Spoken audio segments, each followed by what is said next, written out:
Қазақтың ұлан қайыр даласында, құнарлы жердің ортасында бір ауыл тұр еді. Ауылдың аты Қарақат, сол ауылда Жансай деген қыз өмір сүретін. Жансая 18-ге толған жаңа ғана гүлдей ашылған қыз. Қара шашы беліне түсіп, көздері қарақаттай жылтырап тұратын.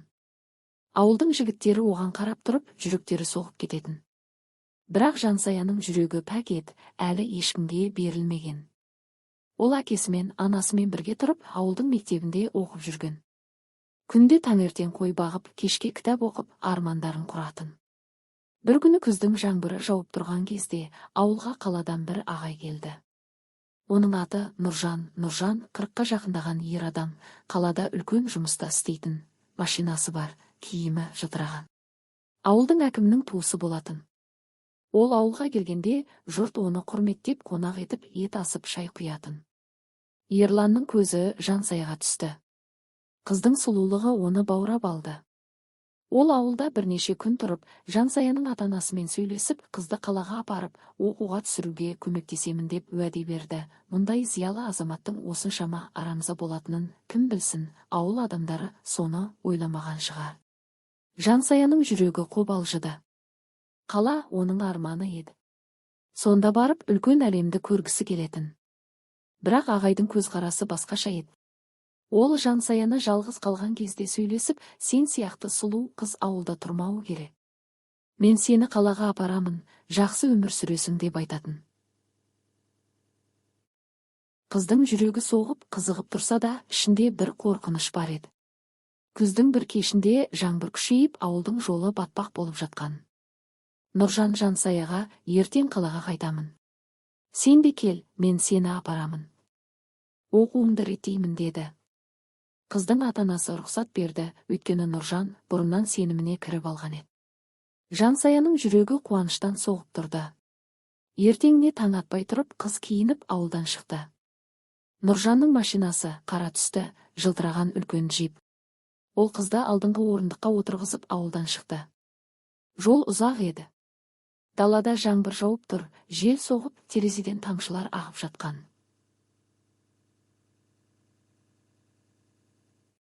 Нұржан сөйлеп отырды. Сен қандай сұлу қызсың, Жансая, қалада сен сияқтылар жоқ.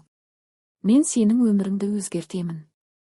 Қолы қыздың қолына тиіп кеткендей болды. Жансая қобалжыды, бірақ үндемеді.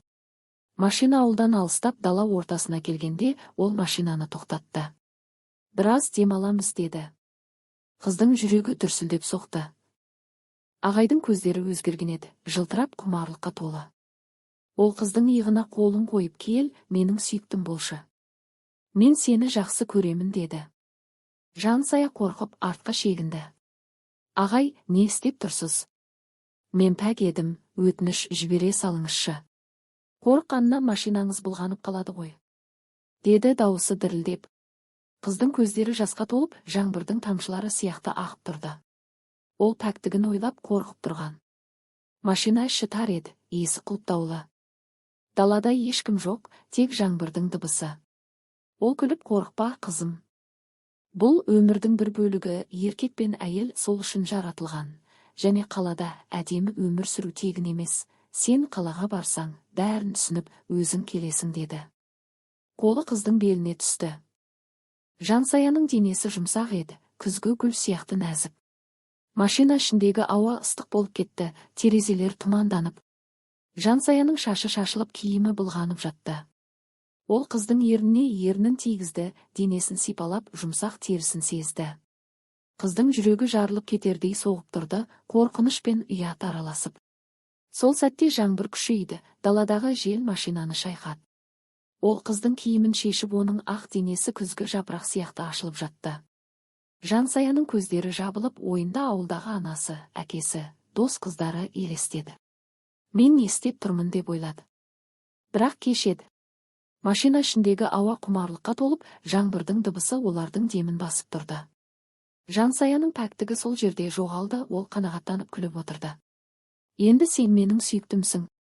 Қалада жақсы өмір сүреміз деді. Бірақ Жансаяның жүрегі өліп қалғанда еді. Ол үндемей терезеге қарап отырды. Жол жалғасып қалаға жетті. Ол қызды бір пәтерге орналастырды, оқуына көмектесемін деп уәде берді. Бірақ күндері өткен сайын, оның келуі сиреп, басқа әйелдермен жүргені белгілі болды. Жансая жалғыз қалды, қаладағы өмір қатал еді. Жансая жұмыс істеп оқуға түсті, бірақ ішіндегі жара жазылмады. Ол ауылға қайтып ата-анасына айтпақ болды, бірақ ұят болды. Бір күні дос қызына айтып жылады. Мен пәк едім, бірақ бір ағайдың сөзіне алданып, өмірімді құрттым деді. Дос қызы оны қолдап, сен күштісің, қайта тұр деді.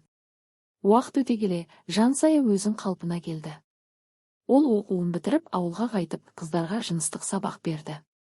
Қыздар, ешқашан бейтаныс адамның сөзіне алданбаңдар. Пәктігің ең қымбат нәрсең. Құмарлықтың артында өкініш тұрады. Өмірде сенімді адамдарға ғана жүректеріңді ашыңдар деп айтатын болды. Ол өзінің әңгімесін кітап етіп жазып, қазақ әдебиетіндегі жаңа үн етіп шығарды. Қыздар оны оқып, сабақ алды. Нұржанның іс ашылмады, желге шықпады, ешкім ештеңе білмеді. Ол әкімнің туысы болғандықтан бәрі жабылып қалды. Әйелі, балалары, бизнесі, жаңа джип бәрі орында. Бірақ ол сол жолдан әлі күнге дейін өтіп жүреді. Қарақат ауылынан қалаға баратын сол ескі жолдан. Күзде жаңбыр жауса, тіпті баяу жүреді. Іші суиды, бірақ неге екенін өзі де түсінбейді. Дәл сол күн, дәл сол жаңбыр. Нұржан таңертең ауылдан шығады. Жаңа қара джип, 3-ші машинасы. Ол радио қосады, жылдамдықты 120-ға көтереді. Жол тайғақ, батпақ. Қоңырау шалады, нөмірі белгісіз. Нұржан телефонды лақтырып жібереді, бірақ сол сәтте алдынан бір қойшының қойлары шыға кетеді. Ол рульді бұрып үлгермейді. Машина жолдан шығып аударылады. Бір-ақ рет. Сосын екінші рет. Үшінші ретінде джип шетіне тіреліп, от тұтанады. Құтқарушылар келгенде Нұрлан тіреді. Бірақ аяғы 2 жерден сынған, омыртқасы зақымданған. Оны шығарып жатқанда ол бір ғана сөйлем айтты. Жансая кешір. Ол мүгедек болып қалды. Екінші топ. Енді өмір бойы арбада отырады. Әйелі кетті. Балалары сирек келеді. Бизнесін серіктестері бөліп алды. Әкім ағасы келіп, Нұржан, не болды саған? Деді. Ол жауап бермеді. Тек терезеге қарап отырады. Күзде жаңбыр жауған сайын. Қазір ол сол ауылда әкесінің ескі үйінде тұрады. Күндіз түні арбада. Бір күні Жансая ауылға келді, анасын көруге. Ол Нұржанның үйінің алдынан өтіп бара жатты. Нұржан терезеден көрді. Қолын көтермек болды, бірақ көтере алмады. Жансая тоқтамады. Өмірдің өзі бумеранг. Ол дәл сол жерде, дәл сол уақытта, дәл сол адамның өзіне қайтып тиеді. Өйткені тағдырдың өзі дәлел.